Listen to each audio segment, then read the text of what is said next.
नमस्कार मंडळी. श्रावण महिन्यात मान तालुक्यातील शिखर शिंगणापूर येथे महादेवाचं दर्शन घेण्यासाठी मान तालुक्यातील आणि इतर ठिकाणचे भाविक मोठ्या संख्येने येत असतात. शिखर शिंगणापूरच्या अवतीभोवती असलेल्या अष्टलिंगांच्या मंदिरामध्येही भाविक मोठ्या संख्येने भेटी देऊन तिथल्या महादेवाची आराधना करत असतात. एकूणच आपण सगळ्या अष्टलिंगांना आज भेटी देतोय. जाणून घेऊया अष्टलिंगांचा इतिहास आपल्या चॅनलच्या माध्यमातून.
शिखर शिंगणापूरच्या अष्टलिंगापैकी एक असलेलं हे गुप्तलिंग ठिकाण सध्या सोलापूर जिल्ह्याच्या हद्दीत माळशिरस तालुक्यात येतं.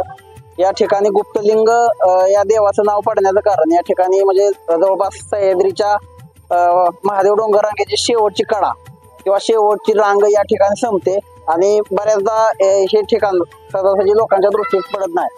अर्थात ते गुप्त म्हणून लोक याला गुप्तलिंग म्हणतात.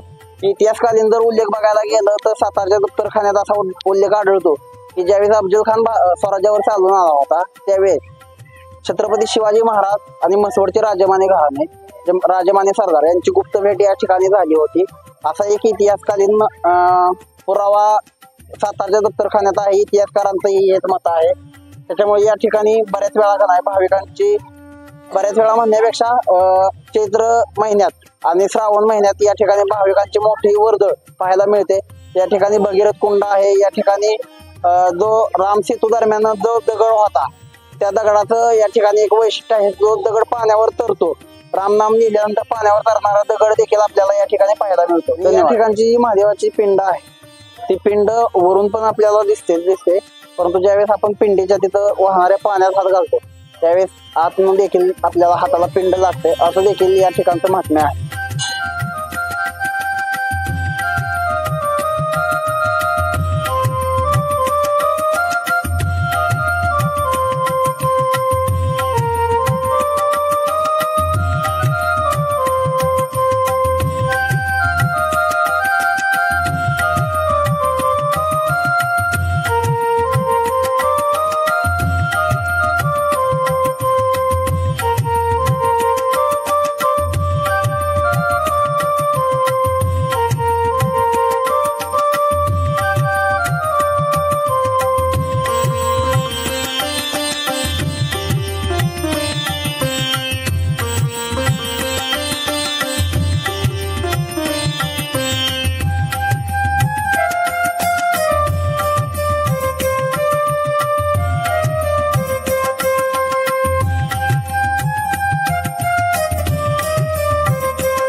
शंभू महादेव शिखर शिंगणापूरचा शंभू महादेव आहे का, या शंभू महादेवाच्या भोवताली अष्टलिंग आहेत.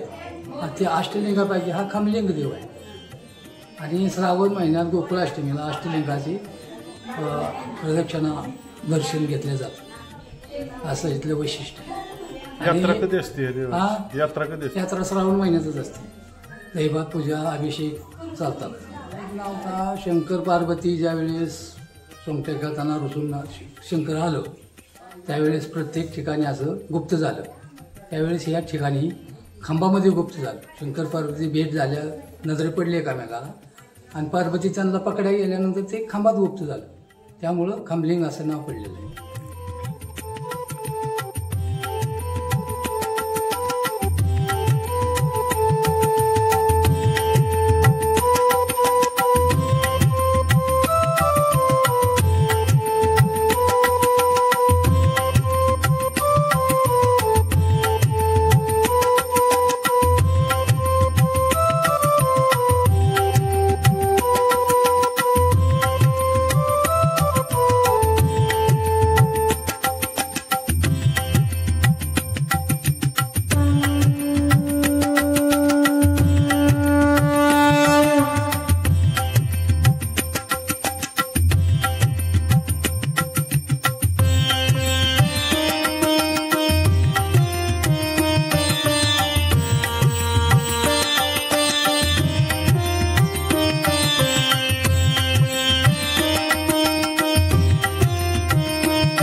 घेतलेली मूर्ती आहे, महादेवाची पिंड आहे, म्हणून ही बाललिंग देवस्थान ओळखलं जातं. बाललिंग देवस्थानची यात्रा चैत्र महिन्यात नवमी दशमी या दिवशी होत असते.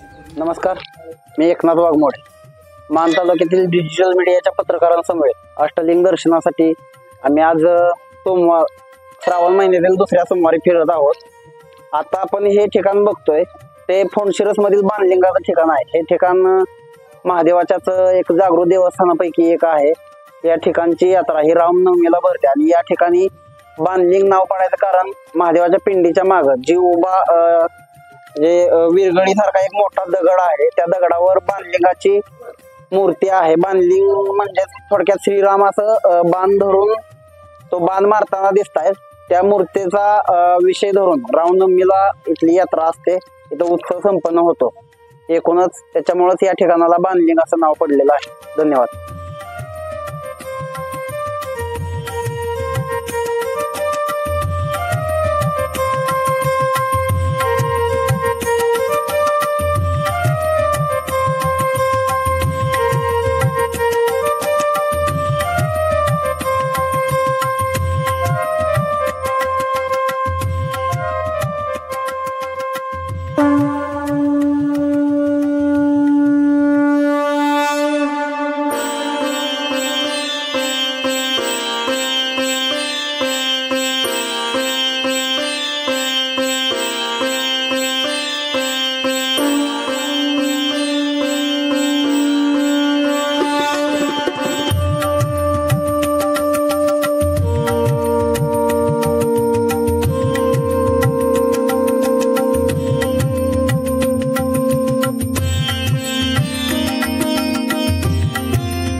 आहेत ते रुसून आले होते. मग त्यांचं रुसून आल्यानंतर विष्णू आणि लक्ष्मी हे दोघं पण इथं आले पार्वतीला घेऊन. मग पार्वतीला घेऊन आल्यानंतर त्यांचं लग्न इथे लावले, लग्न लावलं आणि त्यांचं लग्न इथं पण होतं आणि सिंगणापूरला पण होतं. असं नमः शिवाय. माझं नाव संजय अरविंद बडवे. मी नातेपुते गिरजापती देवस्थानचा पुजारी म्हणून या ठिकाणी मी आहे. या वर्षी दरवर्षी साल बदलतं. 12 साल आहेत, त्या 12 सालापैकी आज माझं साल चालू आहे. या वर्षीचं साल 7 जूनला बदलतं. मृग नक्षत्रावर साल बदल जातं. एक वर्षभर साल राहतं प्रत्येकाकडे. अशा तऱ्हेनं हे शिंगणापूरच्या आधिपत्याखाली देवस्थान आहे.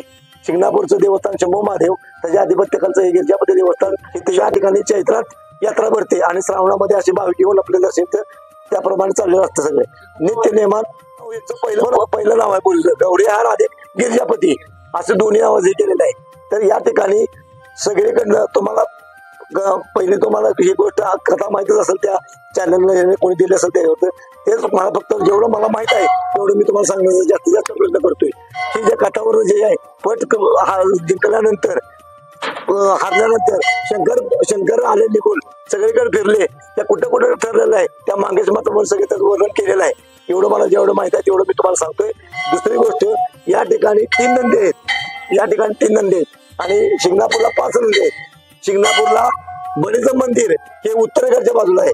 नातेपुताचं गिरजापतीचं मंदिर आहे ते बळीचं मंदिर दक्षिण बाजूला आहे. की असं त्याच्यात फरक ठेवलाय. त्या फरक असण्याचं कारण काय मला काय अद्याप माहित नाही. मला मी वाचून वगैरे काय ना मला पुरावा असला तर मी काय सांगू शकत नाही. पण एवढी माहिती माझ्यापर्यंत आहे. चैत्र महिन्यात यात्रा होती. दशमीला, अष्टमी ते पंचमी ते अष्टमी आणि एकादशी हे ज्याप्रमाणे वर्षभरातले हे सगळे नित्य नैवेद्य. दुसरी गोष्ट महत्वाची म्हणजे या ठिकाणी शंकर पार्वतीचं लग्न लागतं. हे पहिल्यांदा या ठिकाणी लागतं गिरिजापती मंदिरात. या ठिकाणी अशी परंपरा आहे की पहिले पाटील घराणं, नातेपुतेचं पाटील घराणं या ठिकाणी आहे. त्या पाटील घरांचा नवरीचा मान आहे आणि माहेश्वरचे नवरदेव शीतल पाटील घराण्याकडे जायचे त्यांचा मान तिथं नवरदेवचा मान आहे. अशा रीतीनं पंचमीला हळदी लागतात, अष्टमीला या ठिकाणी रात्री 12ला लग्न लागतात. ह्या डिकमाळे आहेत, त्या डिकमाळे पूर्वी अजून सुद्धा आम्ही पेटवतोच, त्याचा काही विषय नाही. तिथला उजेड बघितल्यानंतर तिथं लग्न लागलं जातं. आता काय सगळे प्रसार माध्यम झालेत त्यामुळे तिथं लग्न 12 वाजता बरोबर लागते. रात्री 12ला लग्न असते, साड्या असतात त्याप्रमाणे साडं होतं देवाचं. पालखी मिरवणूक निघते, कधी निघते ती अष्टमीला पालखी मिरवणूक निघते गावातनं. ते आल्यानंतर इथं ठेवल्यानंतर मग रात्री 12 वाजता लग्न लागतं.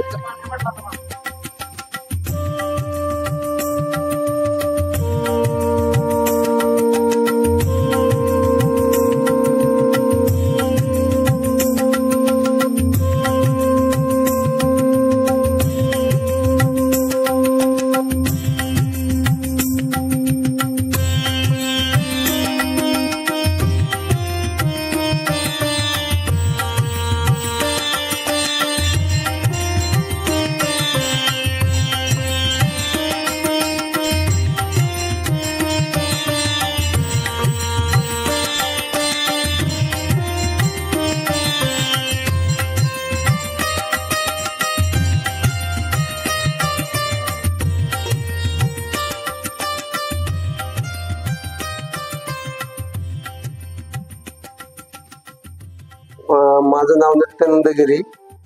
मी उंबरदेवचा पुजारी इथं सेवा करतो. या ठिकाणचा इतिहास जे शिखशिंगणापूरचे 11 लिंग आहेत त्याच्यापैकी 1 नंबरचे लिंग आहे. या ठिकाणी स्वतः महादेव पार्वती मातेला शोधायला आलते. त्यावेळेस या ठिकाणी औदुंबराच्या झाडाखाली बसले होते आणि इथं ध्यान लावून त्यांना ती दिशा दिसली. त्या दिशेने मग शिखशिंगणापूरच्या दिशेने जाऊन त्यांनी मातेचं शोध घेतला आणि त्या ठिकाणी त्यांचा विवाह झाला. म्हणून ही सगळ्यात पहिली जागा उंबरदेव काशीहून. तसंच कृष्णाचा अवतार आहे. कृष्णाचा अवतार म्हणजे काशीमध्ये आले, काशीतून शोधित या भागात आले आणि पार्वती माता वर होत्या. मग त्यांचा विवाह इथं झाला. चैत्र महिन्यात विवाह झालेला आहे. औदुंबराच्या झाडाखाली सगळ्यात म्हणजे जुन्या काळात एकदम. श्रावण महिना, चैत्र महिना कावड असते. कावडीचा मान येतात. मराठवाडा विभाग संपूर्ण नागपूर, विदर्भ संपूर्ण भाग पायी येतो या ठिकाणी. इथला कावडीचा मान सासवडचे तेलबुट्याची कावड आहे, सासवड. पण या मंदिरात येऊन मग पुढे जाते कावड. हो, कापड वगैरे ध्वजाचं कापड इथं येऊनच पुढे जातो.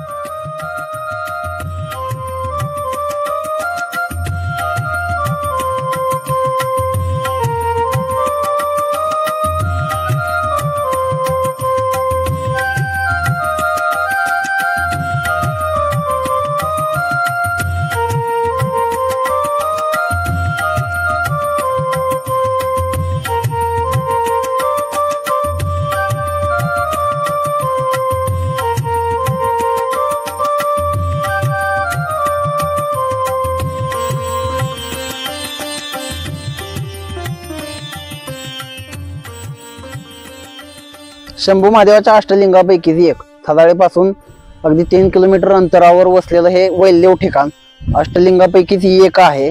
आणि लोक ज्याप्रमाणे रस्त्याच्या कडेला असणाऱ्या धार्मिक स्थळी अगदी आपुलकीनं आणि धार्मिकतेनं भेटी देतात, अगदी त्याच प्रकारे या ठिकाणी भाविकांचा राबता वाढणं गरजेचं आहे. हे ठिकाण खूप पवित्र आहे आणि या ठिकाणी भाविकांनी येणं खऱ्या अर्थानं गरजेचं आहे. या ठिकाणी या वैलदेवाचं महात्म्य खूप आहे आणि वैलदेवाचं महात्म्य लोकांमध्ये जर पसरवायचं असेल तर या मंदिराचा जीर्णोद्धार होणं गरजेचं आहे. इथला इतिहास लोकांना माहीत होणं गरजेचं आहे आणि हे ठिकाण जे दुर्लक्षित आहे त्याचा खऱ्या अर्थाने विकास होणं गरजेचं आहे. धन्यवाद.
नातेपूर ते रोडवर दहिवळी पासून 13 किलोमीटर अंतरावर आणि शिखर शिंगणापूर पासून अलीकडं 9 किलोमीटर अंतरावर वावरलेल्या गावाच्या या पानलिंगाची ह्या नगरीत श्री पानलिंग हे तीर्थक्षेत्र शिखर शिंगणापूरच्या महादेवाच्या अष्टलिंगापैकी एक अष्टलिंग म्हणून ओळखलं जातं. या ठिकाणचं वैशिष्ट्य सांगायला गेलं तर या ठिकाणचं जे पिंडीच्या भोवती जे पाणी वाहतंय, नारायणाची मूर्ती आहे, त्या नारायणाच्या मूर्तीच्या पाठीमागून हे पाणी 18 महिने 12 काळ वाहत असते आणि ते पाणी वाहत असताना कधीही ते आजपर्यंत आटलेलं कोणी बघितलेलं नाही. त्याच्यामुळं या ठिकाणाला पानलिंग नाव पडलं. आणि या पानलिंगाचं महात्म्य म्हणजे शिवपुराणात त्याचबरोबर शिवलीलामृत या ग्रंथांमध्ये सुद्धा आढळतं असं जे धार्मिक आणि भाविक लोक आहेत ते सांगतात. धन्यवाद.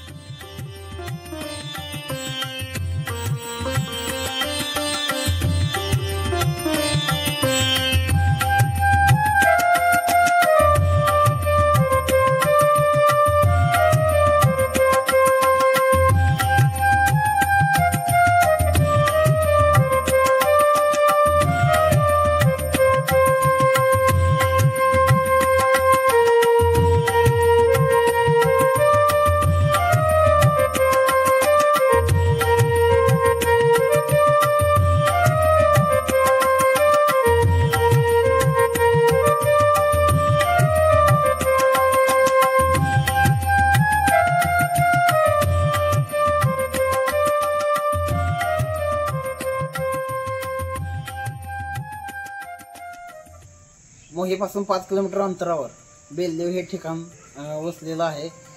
अगदी निर्मनुष्य जागी हे ठिकाण होतं. आता बघायला गेलं तर या ठिकाणी लोकवस्ती राहायला सुरुवात झालेली आहे.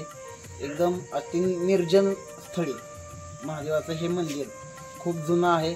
आता ह्या ठिकाणी बेलदेव हे नाव पडायचं कारण आख्यायिकेनुसार या ठिकाणी पहिली बेलाची खूप मोठी झाडं होती आणि हे पूर्णपणे बिल्ववन म्हणून हे प्रसिद्ध होतं.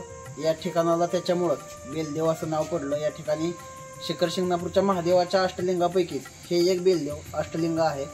या ठिकाणचा डागडुजीचा विषय बघितला तर आपण बघू शकतो की या ठिकाणी पूर्णपणे सुधारणा झालेली आहे.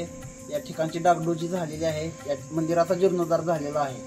आणि ह्या सर्व अष्टलिंगांची एक रचना बघितली तर जवळपास शिखर शिंगणापूरच्या महादेवाच्या मंदिराशी मिळती जुळती आहे आणि जवळपास हे सगळं काम हेमाडपंथी स्वरूपात असल्याचं आपल्याला दिसून येतं. धन्यवाद.